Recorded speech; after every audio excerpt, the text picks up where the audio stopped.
আপনি দেখছেন Padma news 24.com এর রাত 8:30টার বিশেষ বুলেটিন ফ্ল্যাশ নিউজ। সাথে আছি আমি অনিন্দিতা প্রকা।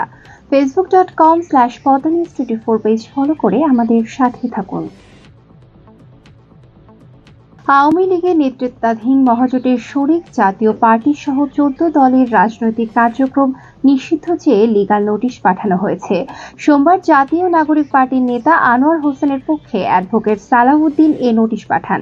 প্রধান নির্বাচন কমিশনার, প্রধান উপদেষ্টার কার্যালয়ের সচিব সহ সংশ্লিষ্টদের এ নোটিশ পাঠানো হয়। এর আগে গত 10 মে উপদেষ্টা পরিষদের বিশেষ সভায় আন্তর্জাতিক অপরাধ ট্রাইব্যুনালে আওয়ামী লীগ ও তার নেতাদের বিচার কার্য সম্পন্ন না হওয়া পর্যন্ত দলটির যাবতীয় কার্যক্রম নিষিদ্ধ করার সিদ্ধান্ত নেয় অন্তর্বর্তীকালীন সরকার। একই সঙ্গে আন্তর্জাতিক অপরাধ ট্রাইব্যুনাল আইনের সংশোধনী প্রস্তাবও অনুমোদন হয়, যাতে ট্রাইব্যুনাল কোনো রাজনৈতিক দল, তার অঙ্গ সংগঠন বা সমর্থক গোষ্ঠীকে শাস্তি দেওয়া যাবে। নির্বাচন কমিশনার আব্দুর রহমান এল মাসাউদ বলেন, সরকার আওয়ামী লীগের কার্যক্রম নিষিদ্ধ করেছে। তারই ধারাবাহিকতায় নির্বাচন কমিশন তাদের নিবন্ধন স্থগিত করেছে।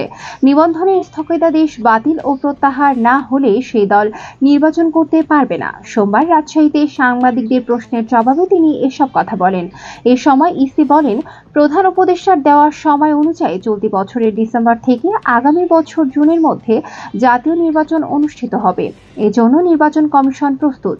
আওয়ামী লীগ ছাড়া গ্রহণযোগ্য নির্বাচন হবে কিনা এ নিয়ে কমিশন কি মনে করে এমন প্রশ্নের উত্তরে নির্বাচন কমিশনার বলেন, এ প্রশ্নের উত্তর দেওয়ার সময় এখনো আসেনি। ভারতের অপারেশন সিঁদুরের পর পাকিস্তান এখন চীনের দিকে ঝুঁকছে। পাকিস্তানের পররাষ্ট্রমন্ত্রী ইসহাক দার সোমবার চীন সফর করছেন।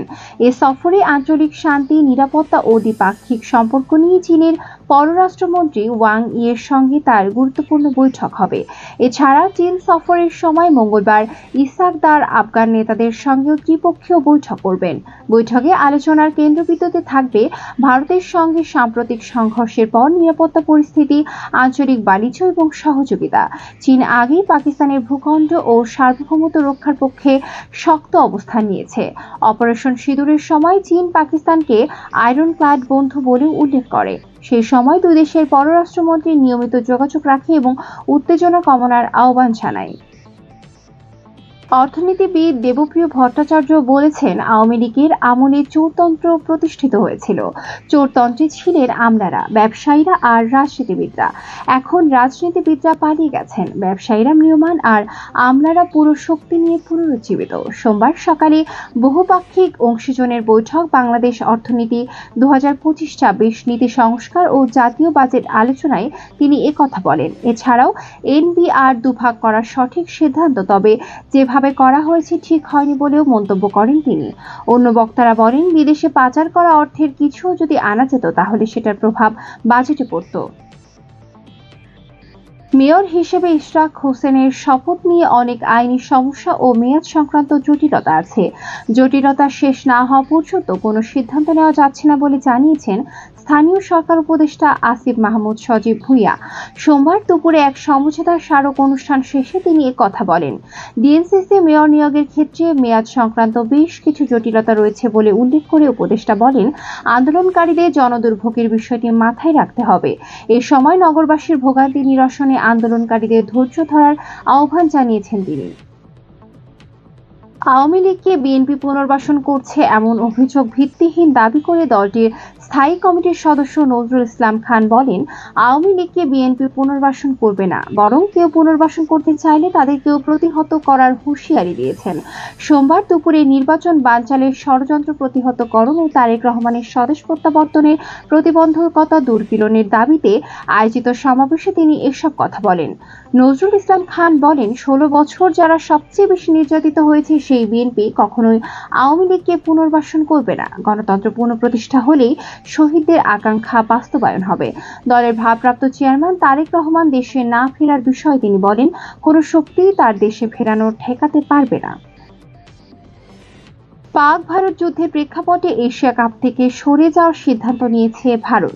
পুরুষদের এশিয়া কাপের পাশাপাশি নারী ইমার্জিং এশিয়া কাপেও ভারত অংশ নেবে না।